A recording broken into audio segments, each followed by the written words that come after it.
네, 안녕하세요. 권순욱입니다. 일요일 주말 잘 쉬셨습니까? 이렇게 저렇게 그냥 약간 마음고생이 좀 있었고요. 많은 생각도 좀 했습니다. 많은 생각을 했었는데, 그 중에서 아주 큰 생각, 먼저 개새끼에 대해서 생각을 참 많이 했어요. 네, 많이 했는데, 제가 주로 이제 사용하는 욕이 이제 개새끼 하나인데요. 결론부터 말씀드리면 앞으로 개새끼를 사용하지 않을 생각입니다. 네, 이건 그냥 뭐 하는 이야기가 아니고 생각을 많이 해봤어요. 제가 전달하고자 하는 메시지가 자꾸 욕 때문에 방해를 받고 있다면 제가 좀 바꿔야 되겠다. 그리고 제가 전달하고자 하는 메시지가 온전하게 좀 제대로 전달되는 것이 중요하지 않은가. 그런 생각을 좀 많이 했습니다. 어쨌든 품격을 좀 갖춰야겠다. 그런 생각을 좀 했고요. 그 생각을 한 이유는 사실 저희가 그 팟캐스트를 시작한 게 취미생활처럼 시작했단 말이에요. 이 팟캐스트 자체는 생업이 될 수가 없죠. 예, 생업이 안 됩니다. 그래서 취미생활처럼 시작을 하다 보니까 좀 그렇게 사용한 측면도 있고, 그리고 저는 기본적으로 제가 욕을 사용한 근본적인 문제의식이 있어요. 그 문제의식이 뭐냐면은, 노무현 대통령님이 끊임없이 시달렸던 그 막말이라는, 말에 품격이 없다, 막말을 한다, 이런 세간의 평가들에 대한 극도의 반발심, 그리고 굉장히 제가 항상 그 박형준, 유승민, 남경필 이런 부류에 대한 어떤 적대감을 많이 드러냈었죠. 그 이유가 그런 겁니다.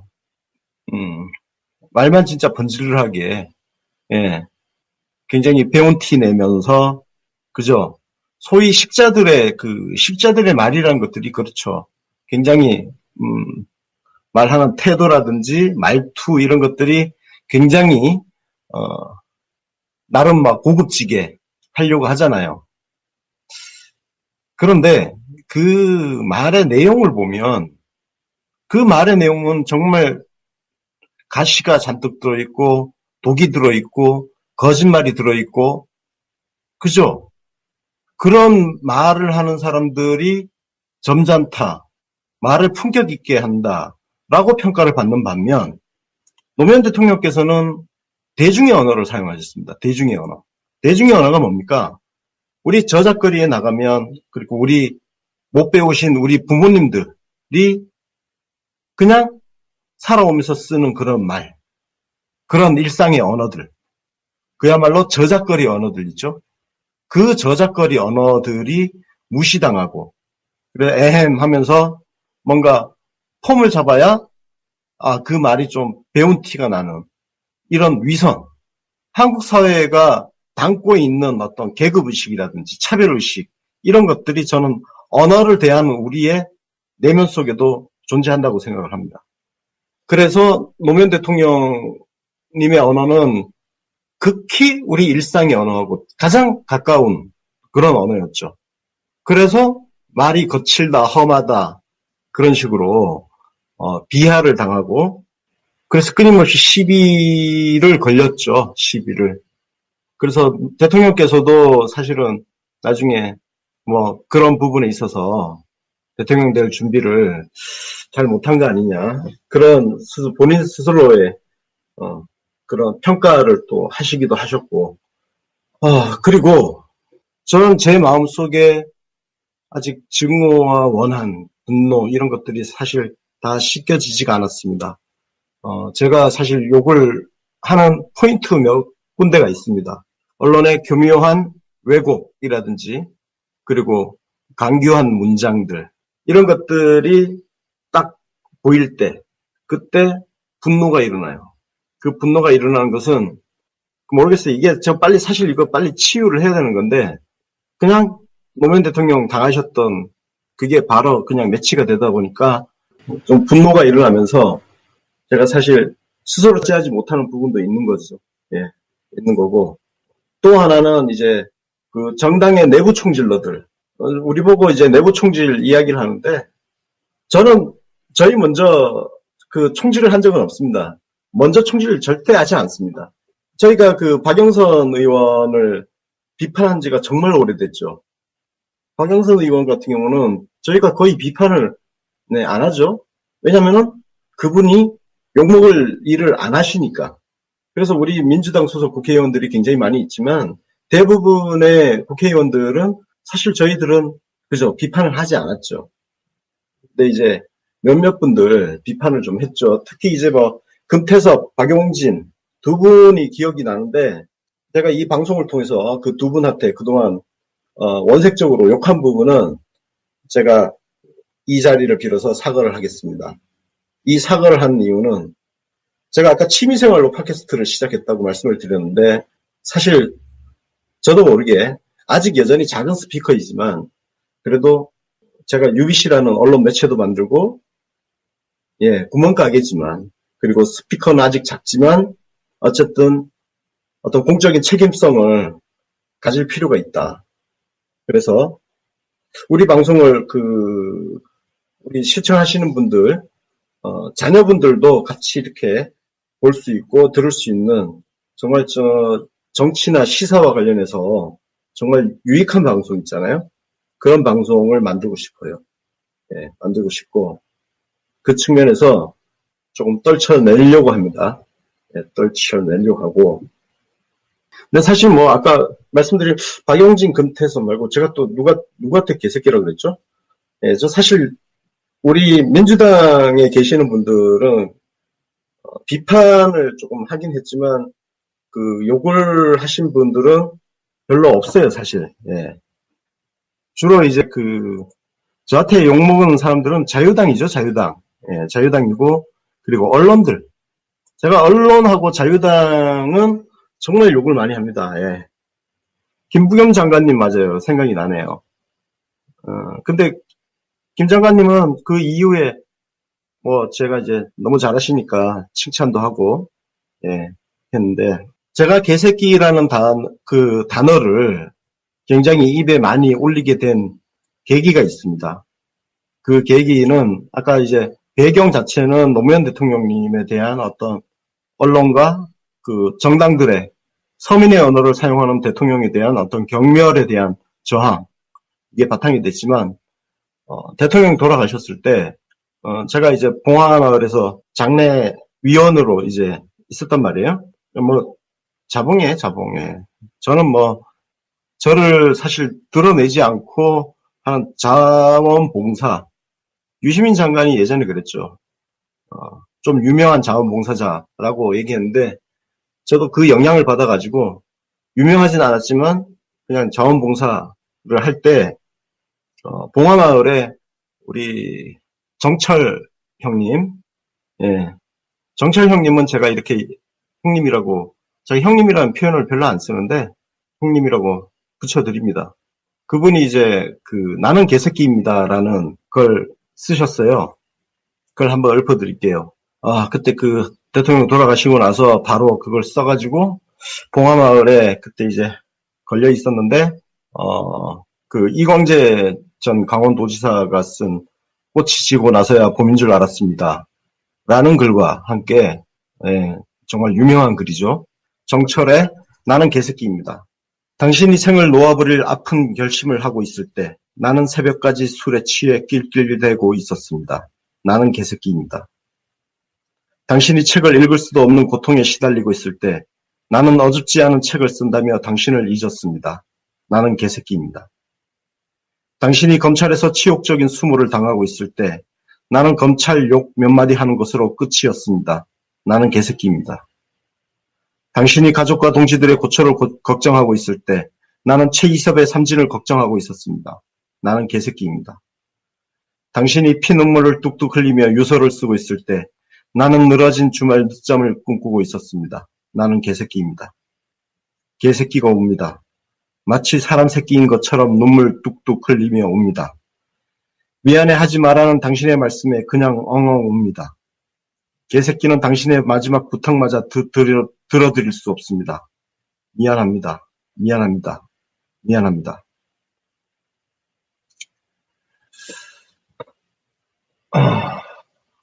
예, 우리 정철 형님의 이 글은 제 머릿속에 개새끼라는 단어를 정말 강렬하게 심어주셨습니다. 네.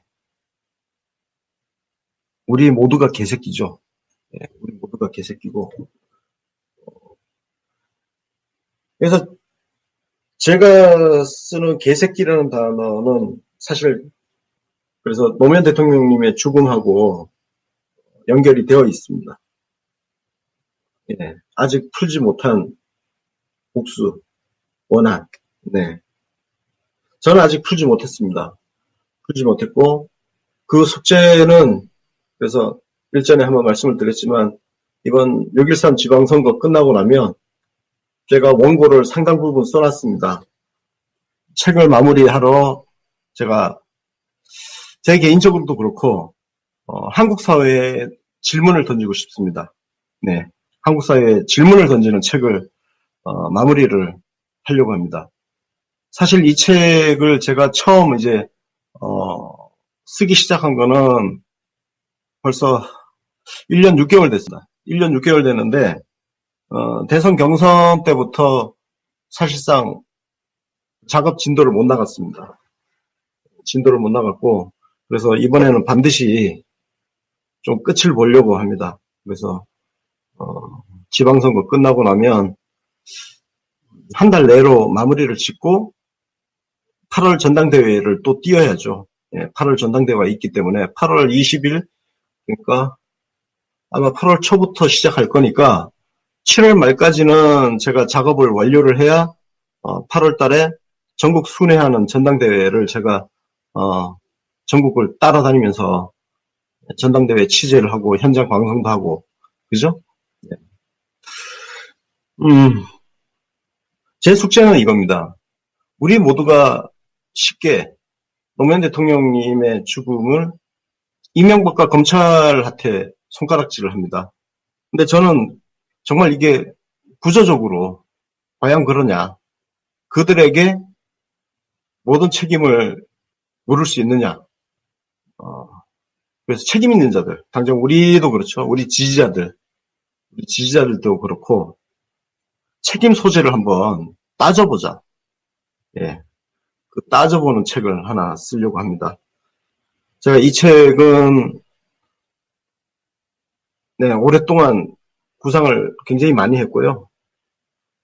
제 머릿속에는 줄거리는 다 있습니다. 다 있는데 최대한 실증적으로 역사적 사실을 촘촘하게 2003년부터 그리고 오늘에 이르기까지 어떤 말들이 있었고 어떤 일들이 있었는지 그것들을 하나하나 정리해가지고 따져볼 생각입니다. 그래서 근데 제가 이 며칠 동안 쉬면서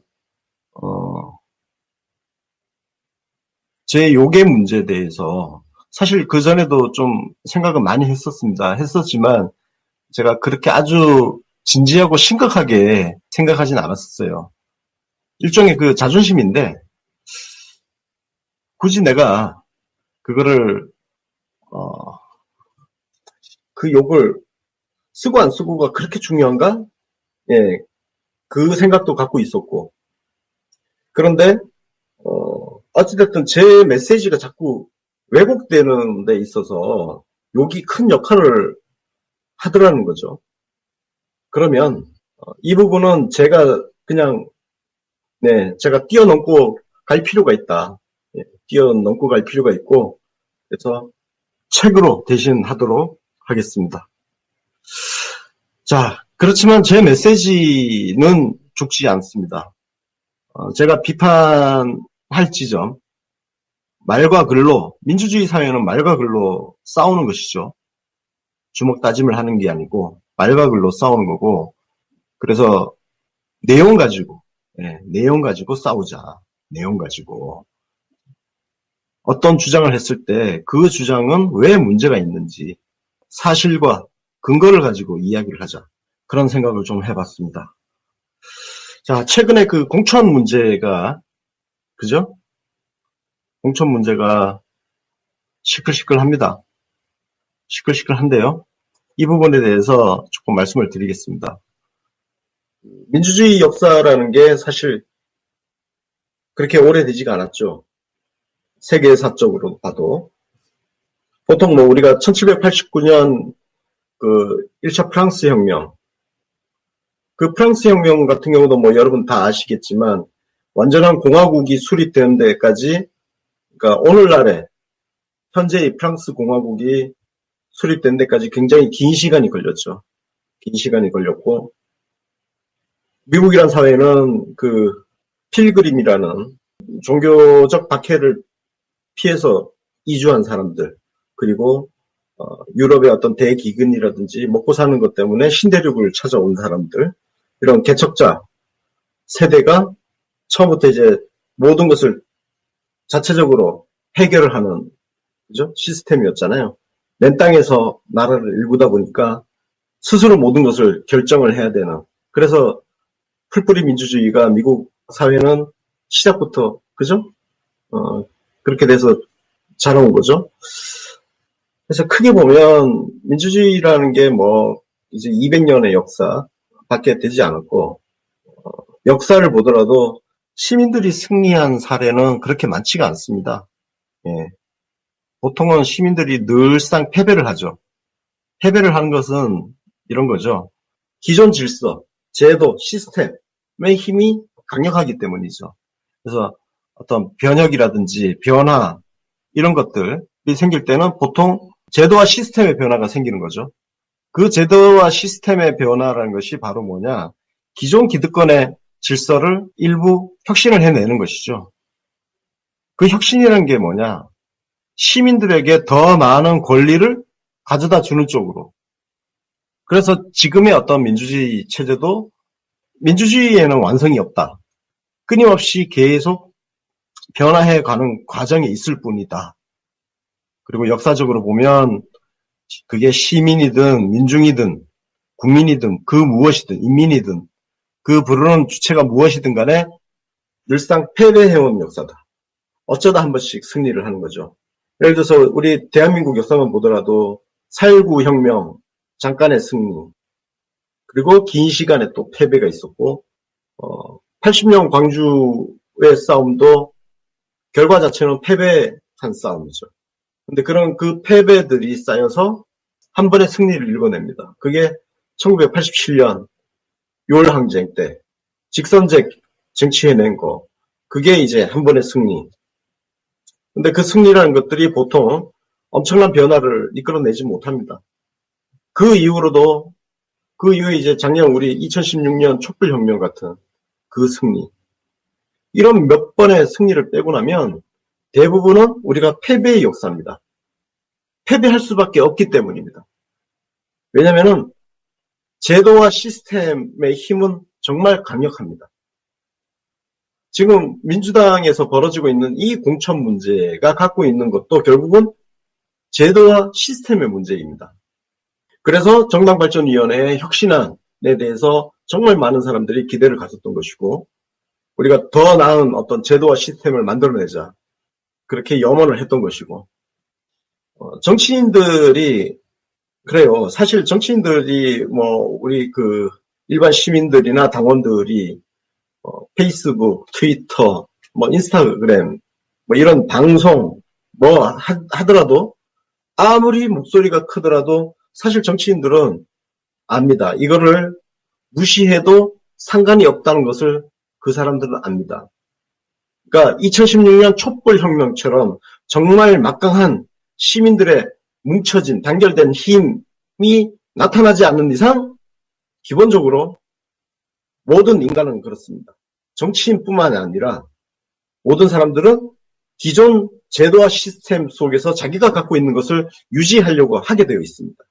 인간은 원래 이기적인 존재 아니겠습니까? 현재 이제 공천과 관련해가지고 다양한 문제 제기를 하고 있지만 정치인들은 본능적으로 그 목소리를 무시하고 넘어가도 전혀 상관이 없다는 것을 알고 있습니다. 이거 굉장히 회의적인, 비관적인 이야기이기도 한데 실제로 뭐 소수의 당원들이 1인 시위를 하고 항의를 하고 한다 하더라도 당에서 이걸 아마 특히 종이신문을 열심히 보고 있는 정치인들 그리고 당직자들, 당뇨들이라 그러죠. 이 사람들은요. 대세에 지장이 없다고 생각하면서 비웃고 있을지도 모릅니다.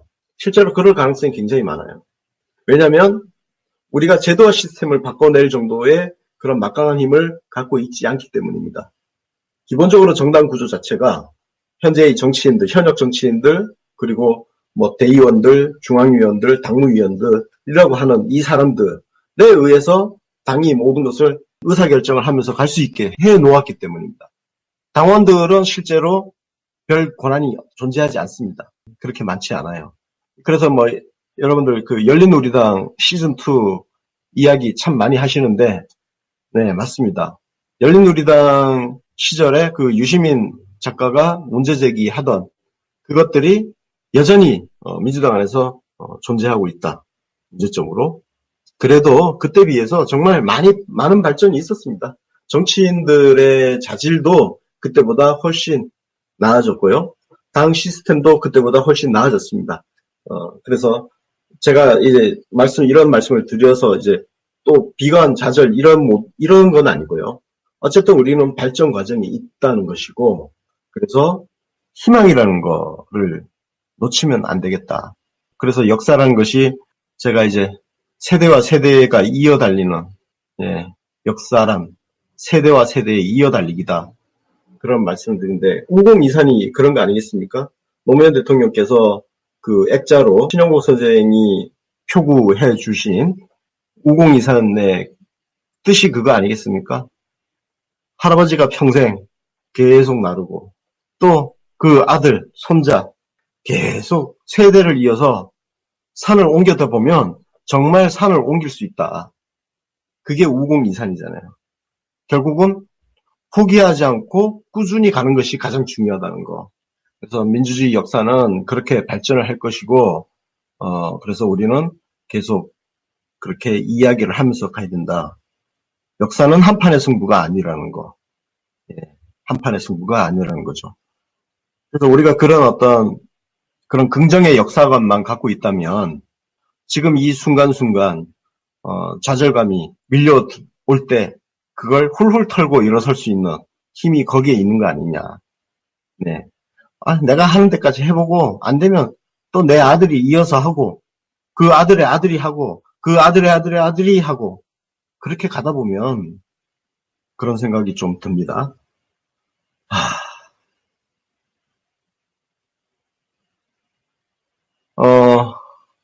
언론도 마찬가지죠.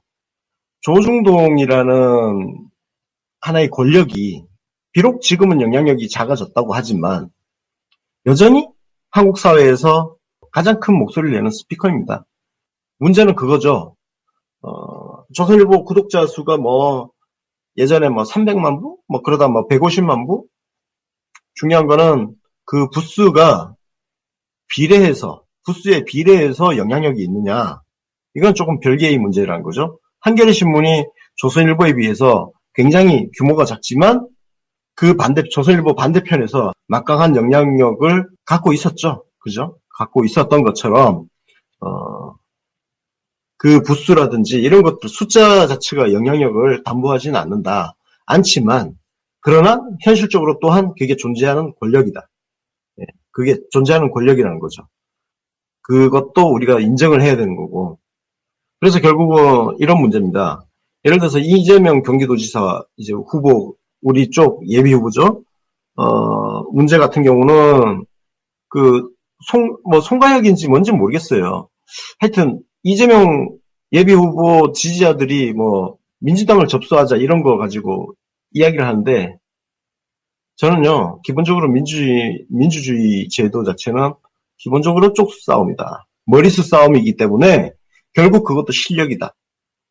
예를 들어서 이재명 후보가 자기 실력으로 자기를 지지하는 사람들을 민주당 당원으로 많이 가입시켜서 민주당 형태를 바꿔버린다면 그건 어쩔 수 없는 일 아니냐.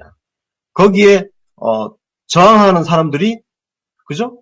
저항하는 사람들이 거기에 맞서지 못하면 그거는 맞서지 못한 사람들의 책임 아닙니까? 저는 그렇게 생각합니다. 예전에 그 민주노동당이 그랬죠. 민주노동당이 처음에 그 PD 쪽이 강했단 말이에요. 강했는데 정말 ML 쪽이 주사파들이 숫자로 밀고 들어와가지고 당을 접수해버린 거예요. 민주주의 제도를 이용한 거거든요.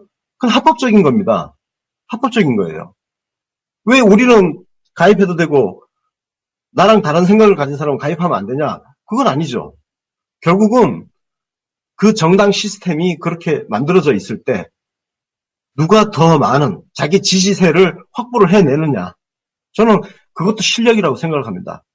그래서 단순히 그 이재명 지지자들이 뭐 민주당을 접수한다 여기에 대해서 화를 낼 게 아니라 우리와 같은 생각을 가진 사람들을 더 많이 당원으로 가입시켜서 수적인 우위를 확보하는 것이 중요한 거 아니냐. 우리가 지금 그런 거지 않습니까? 지금 남북 정상회담 이후에 한국의 전반적인 구조 자체가 조금 변화하고 있잖아요. 그 변화하는 게 이런 거죠.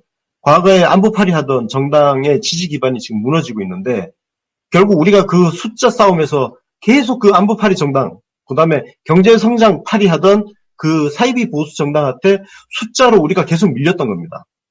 밀렸는데 그 구조 자체를 우리 대통령께서 바꾸고 있다는 거죠. 어떻게? 저쪽을 지지했던 사람들을 우리 편으로 만들면서. 그러니까 결국은 이게 숫자 싸움이라는 거예요. 정치는 기본적으로 숫자 싸움이다.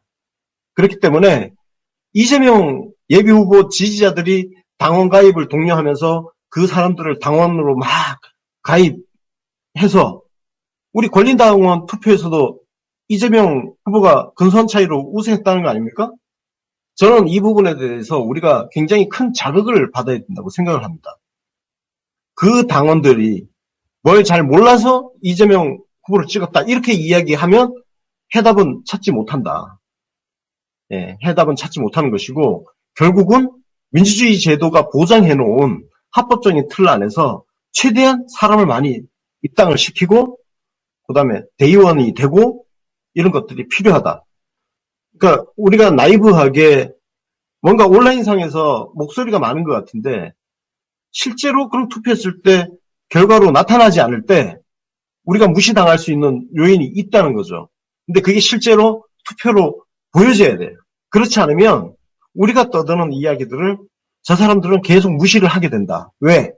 기존의 정당 시스템과 제도가 갖고 있는 그 힘을 위협하지 못한다는 것을 확인할 때 우리가 가장 무력화될 수 있어요. 그걸 자꾸 확인을 시켜줘야 된다. 한번 확인이 됐었잖아요. 2016년 8월 전당대회 때 추미애 당대표가 당선된 거, 그 다음에 김병관, 양양자 이런 분들 당선된 것 통해서 힘을 보여줬는데 지금 그 힘이 뭔가 저는 약화됐다고 생각하지 않아요. 약화된 게 아니라 다른 노선에 예를 들어서 이재명 예비후보 쪽이 정말 준비를 많이 했다. 어떻게? 그 사람들이 그냥 가만히 있었던 게 아니라 권리당원을 정말 많이 입당시켰다는 거예요. 그러니까 지금 뭐 권리당원이 150만, 170만 이렇게 이야기를 하는데 한때 사람들이 착각한 게 있었죠. 아, 이 숫자 늘어나는 것들이 소위 우리 문파하고 비슷한 사람들을 거라고 막연하게 생각했던 시절이 있었습니다. 있었는데 그게 아닌 게 지금 확인이 되는 겁니다. 그 어마어마한 권리당원들이 늘어날 때 소위 저는 정말 이 개파 나누는 거 정말 싫어하는데 현실적으로 또 이게 존재도 하고 있어요. 비문반문이라고 하는 사람들이 2016년 전당대회 충격을 극복하기 위해서 엄청난 노력을 했을 가능성이 크다. 그 결과가 150만, 170만 당원일 가능성이 크다는 거죠. 저는 우리가 민주주의 제도의 그 틀 안에서 각자가 최선을 다해야 된다. 그 말씀을 좀 드리고 싶고요. 친목질 문제는 추미애 대표 이야기를 좀 할게요. 저희가 요 근래에, 예전에 만들었던 추미애 대표 관련 에피소드를 다시 올렸잖아요. 그 올리는 것은 일종의 작별의식입니다. 우리 한때 이런 아름다운 시절이 있었죠. 그죠? 예, 좋았던 시절을 이렇게 한번 회고를 한 겁니다. 예, 회고를 하면서, 이별의 시간을 준비를 하는 거죠. 예, 저희가 그 추미애 대표 에피소드 올리는 것은 이별을 위한 세레모니입니다. 우리가 특정 계파가 없는 추미애 대표의 든든한 뒷배가 되어주겠다라고 했지만 추미애 대표는 그걸 지금은 조금 안 믿는 것 같아요. 예. 지금은 좀 안 믿는 것 같아요. 그러니까 당원이나 지지자들에 대한 신뢰가 좀 약해진 거 아니냐? 결국은 이제 기존 정치 질서라고 하는 현역 정치인들 중심의 어떤 그 사고로 되돌아간 거 아니냐. 예. 그래서 좀 안타깝습니다. 안타깝고, 저는 개인적으로 이번 공천과 관련해서 추미애 대표가 아주 크게 욕을 많이 먹어야 된다라고는 생각을 하지 않습니다. 어쨌든 당시 공천 시스템이 존재하기 때문에, 그러나 또한 한편으로 완전히 자유로울 수는 없다. 대표라는 자리는 화려한 영광도 그리고 어떤 순환도 책임도 모두 짊어지고 가는 자리일 수밖에 없다. 그게 정치적 책임 아니겠습니까? 정치적 책임이란 것은 그게 엄격하게 무슨 법적 책임이라든지 아주 구체적인 어떤 책임이 있어야 책임지는 것이 아니죠. 그러니까 지금 당에 어떤 문제가 발생을 했다. 그럼 뭔가 이거를 해결해 나가는, 그게 완전하지 않더라도 뭔가 해결하려고 노력하는, 그게 좀 아쉬웠다. 이런 것 같아요. 그 오늘이 윤봉길 의사 의거일 그거였나요? 이거는 제가 이제 직접 들었던 이야기인데 좀 말씀드릴게요. 제가 봉화마을 2008년이죠. 봉화마을 사저에 그때 민주주의 2.0 회의하러 갔을 때, 그때 이제 광우병 촛불 집회가 하여튼 활활 타오르고 있을 때였어요. 그때 노무현 대통령께서 문득 이런 말씀을 하시더라고요.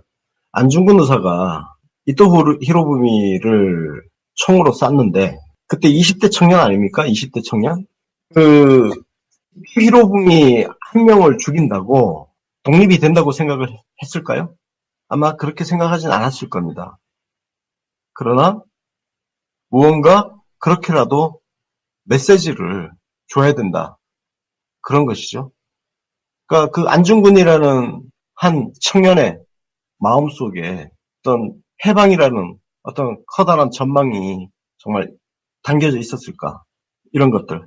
그건 알 수가 없습니다. 그러나 그 큰 전망은 분명히 담겨 있었을 거라고 우리가 추론을 할 수 있죠. 왜냐하면은 그런 전망이 없다면 그렇게 이토 히로부미를 향해서 총을 쏠 수 없었겠죠. 자, 이걸 그 노무현 대통령께서는 이를 사례를 말씀하시면서 이런 거예요. 그동안 수많은 독재 투쟁, 반독재 투쟁 과정에서도 수많은 청년들이 죽어갔고, 80년 광주에서도 죽어갔고, 정말 많은 사람들이 죽어갔는데 그 사람들 마음속에 담긴 소망이라는 것이 도대체 무엇이냐? 그 소망이라는 것이 어떤 힘을 갖고 있는 거냐? 이런 어떤 약간 질문처럼 문제의식만 이렇게 던지는 식으로 말씀을 하셨는데, 요 이제 극렬 문파 이야기를 좀 하려고 한 거예요. 김현 대변인이 지금 쓰고 있는 언어를 보면 당원 지지자들을 쉽게 해서 성분 분석을 하고 있다. 근데 그렇게 하면 안 된다는 거예요. 성분을 분석하면 안 됩니다. 안중근 의사의 행위, 그리고 그 의거, 윤봉길 의사, 이봉창 의사, 이런 분들의 어떤 그 의거가 누군가의 눈에는 굉장히 과격한, 저런다고 뭐가 바뀌어? 그죠? 저런다고 뭐가 바뀌어? 오히려 일본을 자극해가지고 더 강력한 탄압 오는 거 아니야? 아니, 실제로 그랬죠. 실제로, 예를 들어서, 봉오동 전투라든지, 저, 간도 지역에 김자진 장군, 뭐, 홍범도 장군, 청산리 대처, 봉오동 전투, 이런 걸 통해가지고, 일본군한테 타격 입혔을 때, 엄청난 보복이 왔죠. 그 엄청난 보복이 와가지고, 간도 대학살이 있었습니다. 정말, 그 간도 지역에, 살고 있던, 우리, 조선 백성들을 정말 소탕작전 하듯이 그랬단 말이에요. 그러면 이런 비판이 있을 수 있죠. 그거 봐, 저렇게 과격하게 하니까 괜히 일본만 자극해가지고 저런 일이 생긴 거 아니냐. 실제로 뉴라이트에서는요. 백범김구 선생을 테러단체 두목쯤으로 이야기를 합니다. 그 시각이 존재를 해요. 실제로 우리도 과거에 팔레스타인이라든지 아라파트, 그 다음에 그 남아공의 그 아파르헤이트, 만델라 이런 사람들이 테러단체 수괴인 거예요. 테러단체 수괴. 그러니까 당하는 국가가 큰 힘을 가진 국가이기 때문에 그쪽 시각으로는 그냥 테러인 거죠. 그러니까 일본 입장에서 보면 이토 히로부미도 테러범한테 살해를 당한 거고. 근데 그 시각을 같은 국적을 가진 우리가 그 일본인들의 시각을 그대로 갖고 와서 이야기를 하는 것은 굉장히 문제가 있다. 그래서 저는 정치인들이 당원 지지자들을 극렬, 온건, 뭐 합리, 뭐 이런 식으로 분류하는 것 자체가 문제가 있다. 그냥 있는 그대로 받아들이면 되는 거예요. 그냥 있는 그대로. 우리 독립운동사를 보면 독립운동사도 정말 다양한 정파가 있어요. 당장 그 1919년 상해 임시정부 같은 경우 1919년 9월에 만들어졌는데 3.1운동 이제 뭐 이후에 저기 제일 먼저 이제 임시정부가 세워진 게 만주 쪽이었어요. 간도 지역이었고, 그러니까 함경북도 그 두만강 건너편, 그 다음에 이제 상해 임시정부, 그 다음에 국내에는 한성정부라는 게 있었잖아요. 이게 생겨났다가 통합해서 하자, 제대로 해보자 해가지고 1919년 9월에 상해 임시정부로 통합을 한 거란 말이에요. 또 그 뒤에 또 이제 뭐 분파 싸움 나가지고 나중에 이승만이 임시정부 초대 대통령인데 뭐 대통령 자격 박탈하고 예 그런 우여곡절 겪고 했는데 우리 스스로 그 역사를 굉장히 초라한 아니 뭐 저게 저 임시정부가 뭐 청사 하나 없이 그냥 몇몇 사람들이 그냥 지들끼리 그냥 자리 주고 했던 그게 무슨 정부냐 실체도 없는 거다. 왜? 국가의 3요소가 그거 아닙니까? 주권, 영토, 국민. 근데 뭐 맞나? 아이 하여튼 영토도 없고 주권도 없고 그런데 무슨 정부냐? 자 그런 이야기를 한단 말이에요. 근데 그게 팔레스타인 같은 경우는 보세요. 우리처럼 우리가 상해 임시정부처럼 팔레스타인도 오랜 시간 팔레스타인 임시정부로 존재하다가 자치정부가 된 거 아닙니까? 그래서 그것 때문에 그때 누굽니까? 그 이스라엘 총리하고 누가 뭐 노벨 평화상 받았나? 하여튼 그런 겁니다. 제가 왜 이 말씀 드리냐면 그 이후에 독립운동사를 보더라도 정말 결국 무장투쟁을 해야 된다는 분파와 이승만처럼 외교를 하자 뭐 그런 식으로 얘기를 하잖아요. 다양한 의견이 존재를 했던 거죠.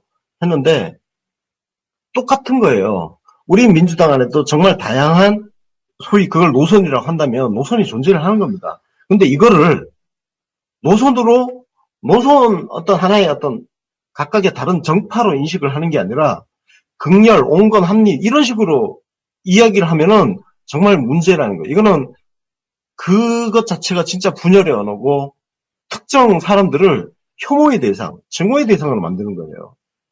정치인들은 그런 표현을 사용하면 안 된다. 예, 사용하면 안 돼요. 저는 이제 지지자들의 행태에 대해서는 평가를 하지 않습니다. 그러니까 일반 시민들의 행위는요, 다양하게 존재할 수 있는 거예요. 정치인도 마찬가지고. 저는 그것 자체대로 다 존중을 해요. 그래서 제가 박사모도 비판을 안 하잖아요. 예. 박사모도 비판 안 하고, 송가혁도 비판하지 않습니다. 저는 그들 나름대로 그게 정말 불법의 영역만 아니면 다 나름의 한 시민으로서, 주권자로서 자신의 정치적 의견을 밝힐 권리를 갖고 있기 때문에 불법만 아니라면 다 존중을 해야 된다고 생각을 합니다. 없어져야 할 그런 걸로 이야기해서는 안 된다. 어느 누가 그걸 규정할 수 있겠습니까? 저거는 없어져야 할 행태야. 누가 그걸 규정할 수 있겠어요. 네. 결국은 민주주의란 것은 다수결 제도를 통해서 쪽싸움 하는 겁니다. 저는 이 본질적인 권력 투쟁을 놓치면 안 된다. 아무리 좋은 대의 명분을 갖고 있어도 숫자 싸움으로 이기지 못하면 아무것도 안 되는 거죠. 아무것도 안 되는 거고,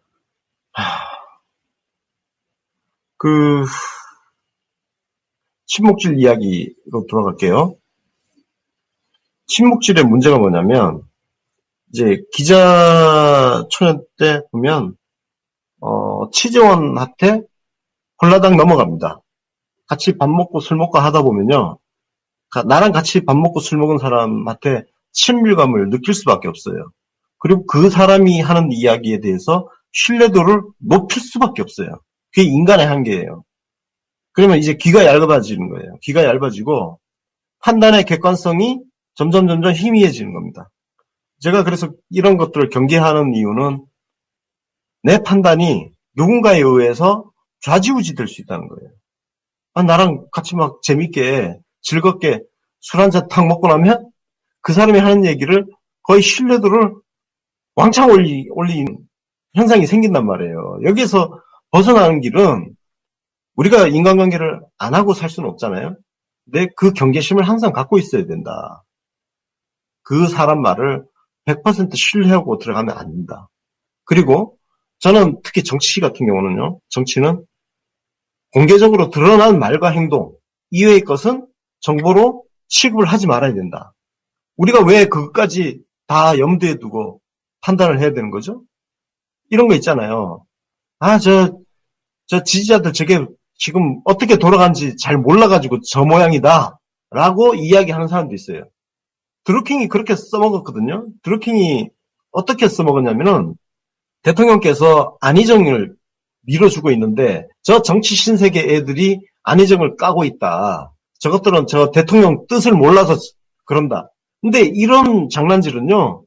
누구나 갖다 할 수 있는 거예요. 왜냐면은 정치인들을 만나서 이런저런 뒷얘기 듣고 하면 그 정보가 마치 엄청나게 신뢰성 있는 정보로 둔갑을 하고 그게 여론을 왜곡하는 상황에 와버리는 거예요. 그래서 저는 그걸 그냥 참고로만 듣고 공개적으로 그걸 가지고 어떤 제 판단을 하는 데 있어서 이야기를 하지 않습니다. 저라고 들은 이야기가 왜 없겠어요? 이렇게 저렇게 다 듣죠. 다 듣지만 그걸 가지고 이야기하지 않습니다. 저는 오직 공개적으로 나온 말과 행동만 가지고 평가를 한다. 그렇게 되어야 정치가 맑아지는 거예요. 투명해지는 겁니다. 마치 나 혼자 뭔가 공개되지 않은 어떤 정보를 알고 있는 듯이 이렇게 이야기하게 되면 그 정보에 대한 신뢰성은 누가 부여를 할 것이며 그런 것들이 여론을 왜곡하는 것은 그 문제는 누가 책임을 질 것이냐. 그래서 예를 들어서 추미애 대표라든지 뭐 등등 들은 이야기가 많지만 제가 그걸 가지고 공개적으로 이야기는 하지 않습니다. 하지 않는 것이 왜 그러냐? 바로 그 문제다. 제가 저한테 그런 이야기를 해준 사람한테 그러니까 그 사람이 순수했을 수 있어요. 근데 만약에 나쁜 의도로 저한테 어떤 이야기를 흘렸다 그랬을 때 저는 의도치 않게 누군가의 의도에 수단으로 활용이 되는 거예요. 저는 최대한 공개된 정보만 가지고 이야기를 한다. 별별 얘기가 많죠. 예, 추미애 대표 이야기도 많고. 이제 거의 이야기가 다 나온 것 같은데요. 그 송기호를 송파울에 꽂은 거는 추미애 대표가 맞아요. 예. 이미 SNS상으로 많이 돌고 있어서 저는 그럴 수 있다고 봅니다. 자기 그럴 수 있는데, 송기호 변호사가 사람 좋아요. 예. 다만 사람이 좋은 것과 공적인 인물에 대한 평가는 별개의 것이라는 거죠. 예, 별개의 것입니다.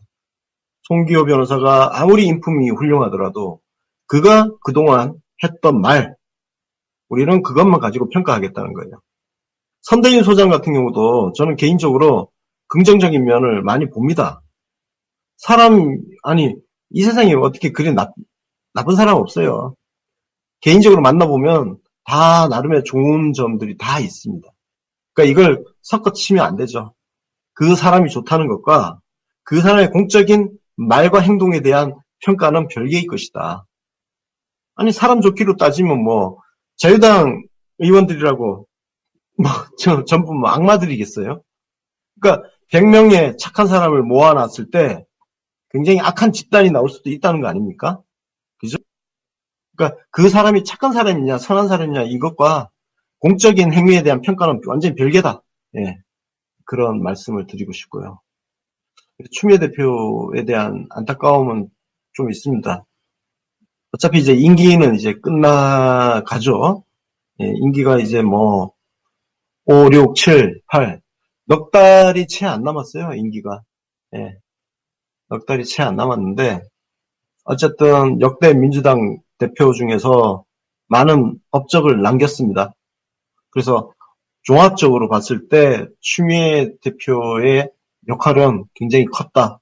그리고 민주당이란 정당이 좋은 정당이 되는데 큰 역할을 했다. 저는 일단 이런 평가는 깔고 갑니다. 다만 공이 있고 과가 있죠. 예. 근데 과가 올해 집중적으로 뭔가 올해 들어서 뭔가 참 이해가 안 돼요. 우리가 1월 13일인가 인터뷰할 때만 해도 참 좋았었는데 그날 인터뷰 보셨던 분들은 아시겠지만 정말 하트 뿅뿅 꿀 떨어지는 인터뷰 아니었습니까? 예. 그러다가 저희가 이제 정말 애정을 담아서 좀 우리를 당원 지지자들을 믿고 가시라 그런 말씀도 드리고 했는데 점점 우리 사이가 멀어지는 그런 거 있잖아요. 예. 너무 미워하지 마세요. 예. 그런 거 있잖아요. 우리가 한때 사랑했던 사람과 이별을 할 때도 미워하는 마음을 가지고 이별을 하기보다는 우리 각자 생각이 좀 달랐구나. 예. 그걸 확인하면서 그냥 그렇게 헤어지는 거, 그죠? 예. 전 추미애 대표와 우리의 관계는 설령 헤어지더라도 원수처럼 그렇게 갈 사이는 아니지 않는가. 예. 그런 생각을 좀 합니다. 예. 그런 생각을 하고. 예, 뭐, 미워하실 분들은 미워하시고, 예. 이제 새로운 사랑을 찾아서 가야죠. 새로운 사랑. 그래서 8월 전당대회에 우리가 사랑할 수 있는 그런 당대표를 또 찾아야겠죠? 예. 어느 분이 나오실지 모르겠지만. 그냥 만나고 헤어지고 그런 거죠, 뭐. 예. 그래서 만나고 헤어질 때마다 그 사람 미워하고 그러면 피곤하잖아요. 예. 피곤합니다. 다시 만나서 이야기할 수 있는 그런 사이는 되지 않을까. 예. 당대표에 대한 사랑설레가 많죠? 예, 많은데, 뭐, 이런 이야기 있어요. 이거는 확인되지 않은 이야기들입니다. 추미애 대표가 이제 연임에 도전한다. 연임에 도전하기 위해서, 김현 대변인 같은 경우 이제 노면재단 이사잖아요.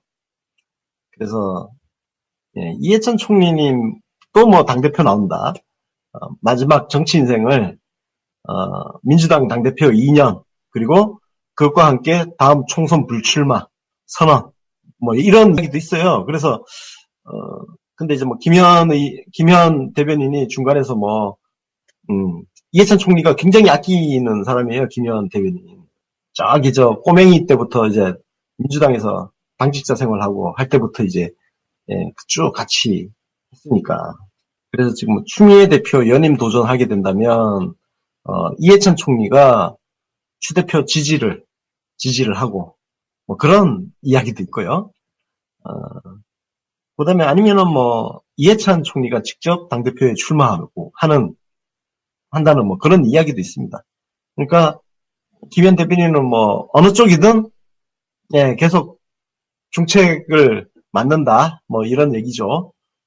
추 대표가 연임해도 그냥 계속 저렇게 가는 거고, 그다음에 이해찬 총리가 당대표 되더라도 김현 대변인은 아무 문제 없다. 포지션이 좋다 이거죠. 네. 그러니까 지금 사실 우리 당원들한테 말을 좀 함부로 하는 그 자신감의 기저에는 그런 게 깔려 있을 거라고 저는 생각을 합니다. 근데 이제 여기에 이제 뭐 우리 최재성 의원이 송파을에서 당선이 되면 이제 변수가 또 생길 수 있는 거죠. 뭐 그 밖에 뭐 여기저기 뭐 당대표 선거 다른 이제 뭐 데서도 준비하는 사람들이 좀 있는 것 같은데, 김현 대변인은 뭐 하여튼 그런 인적인 그걸로 그러니까 뒤에서 저를 싣고 다니죠. 김현 대변인 혹시 이거 들으면 앞으로 말조심 좀 하고 다니세요. 내가 공개적으로 이야기합니다. 제 험담 같은 거 좀 하지 마시고요. 할 말 있으면 공개적으로 하던가 좀. 응? 아니 말로 지방선거 앞두고 우리만큼 이렇게 우리 민주당 후보들 우리 정치인들 인터뷰하잖아요. 지방선거 후보자들 인터뷰. 솔직히 이거 진짜 재생수 안 나와요. 많이 안 듣습니다. 예를 들어서 뭐 용인시장 후보 나왔어. 아니 그럼 다른 지역 분들이 무슨 관심 있겠어요, 솔직히. 어디 뭐 전남도지사 후보 나왔어요. 그러면 그 지역 말고 다른 지역에 사시는 분들이 무슨 관심이 있겠습니까? 근데 어쨌든 저희는 그거 포기하고 그분들한테 뭔가 조금이라도 도움 될까봐 이렇게 방송하는 거예요. 근데 왜 권순욱이 하는 방송에 나가지 말라고 뒤에서 그러고 다녀요? 왜? 왜 그렇게 다녀? 그 평판 안 좋아져요. 오히려 그렇게 해가지고 사람들이 나한테 다 일러 바치잖아요. 다 일러 바쳐요, 나한테. 그래서 김현 당신을 욕한단 말이야. 기자들한테도 평판 안 좋더만요. 참. 그냥 나처럼 앞에 대놓고 이야기하라고요. 앞에서 대놓고. 나한테 해코지한 거 많아가지고, 나한테 말 쉽게는 못할 거예요. 뒷담화 밖에 못할 거야, 아마. 내가 뭐 해코지하고, 자기한테 뭘 하기 있다고. 논평 가지고 그 비판 좀 받으면 좀 잘 쓰던가. 아이고, 참.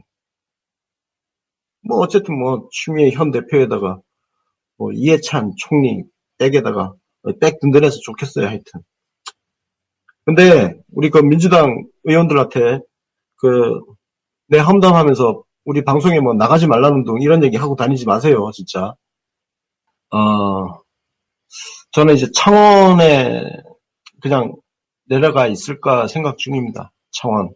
가서, 김경수 의원 경남도지사 선거가 잘 되기 위해서는 제 판단으로는요, 그 기초자치단체장들, 경남 지역, 그 자치단체장들도 우리가 사실 잘 모르잖아요.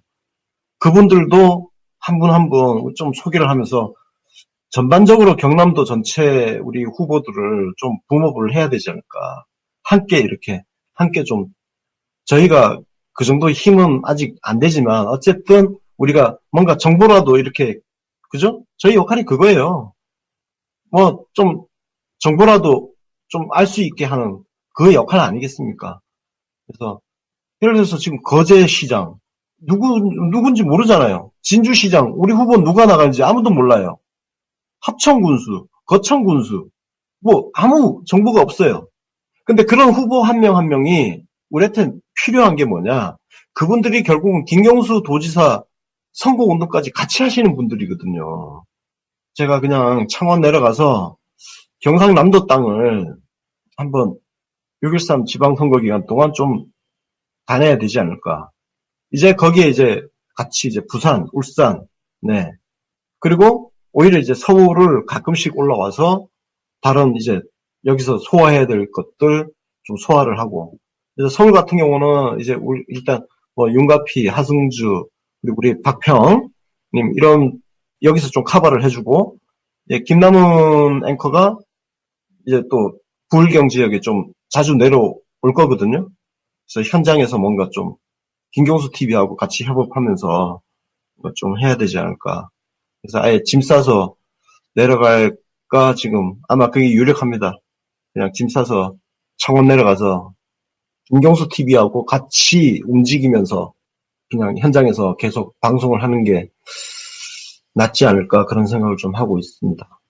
진짜 사실 정말 많이 안 들으세요. 예, 인터뷰 방송 저희 그냥 팟캐스트 순위라든지 이런 것만 놓고 보면 도움은 안 되죠. 도움은 안 되는데 그래도 고정 청취자층이 또 있어요. 그걸 또 알뜰살뜰히 챙겨 들으시는 분들이 또 상당히 또 있어요. 그러면 그분들이 어쨌든 그런 걸 듣고 좀 주변에 이렇게 전파도 좀 하고, 예, 그러면 그래도 좀 도움이 되지 않을까, 예, 그런 생각이 합니다. 그리고 뭐 저희가 뭐 누구를 만들고 뭐 그럴 힘은 없고, 예, 그런 의도를 가진 것도 뭐 웃긴 얘기고, 어쨌든 뭔가 정보라도 되면 그걸로 된 거 아닌가. 네, 생각을 해봅니다.